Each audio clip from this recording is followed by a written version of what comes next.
دعوت اسلامی جرمنی کے زیر اہتمام جامع مسجد فیضان مدینہ آفنباغ میں اجتماع بسلسلہ شہدائے کربلا کا انعقاد کیا گیا، جس میں مولانا عبدالحبیب عطاری کراچی سے خصوصی طور پر شرکت کے لیے جرمنی پہنچے۔ اصغر مرزا کی رپورٹ۔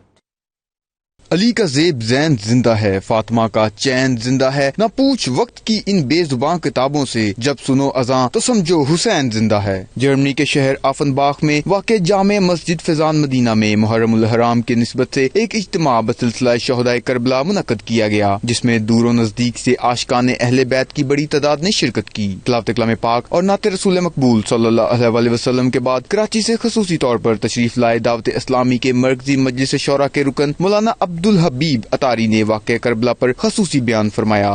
بات تو بڑی کرتے ہیں کہ میں امام حسین پر اپنی جانیں قربان، کربلا والوں پر سب کچھ قربان، لیکن بتاؤ نا لائف کیسی گزار رہے ہو، یزیدی طریقے پر یا حسینی طریقے پر؟ حسینی طریقہ تو نمازوں والا، سجدوں والا، تلاوت والا ہے، یزیدی طریقہ ناچ گانے اور بے حیائی اور بدکاری والا ہے۔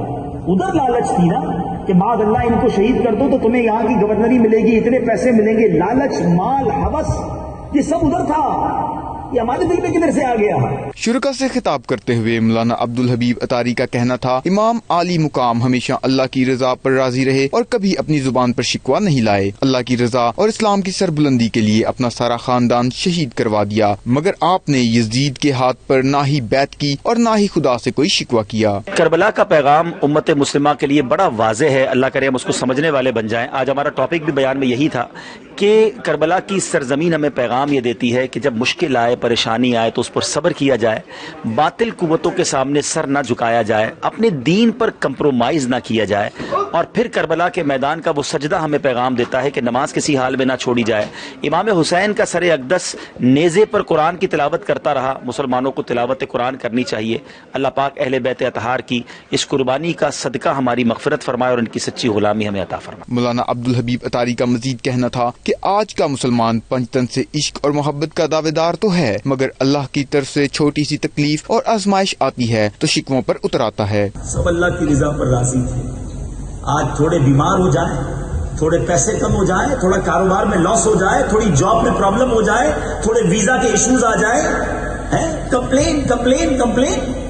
کبھی کبھی تو ایسا ہوتا ہے کہ کسی سے پوچھو نا بھائی طبیعت کیسی ہے، کیا حال ہے، یقین کریں یہ پوچھنے کے بعد افسوس ہو رہا ہوتا ہے تم سال کیوں اس سے ہے، اتنی بڑی لسٹ نکالتا ہے، طبیعت بھی خراب ہے، کاروبار بھی برباد ہے، گھر میں بھی کچھ نہیں ہے، ادھر بھی پرابلم ہے، وہ بھی مسئلہ ہے۔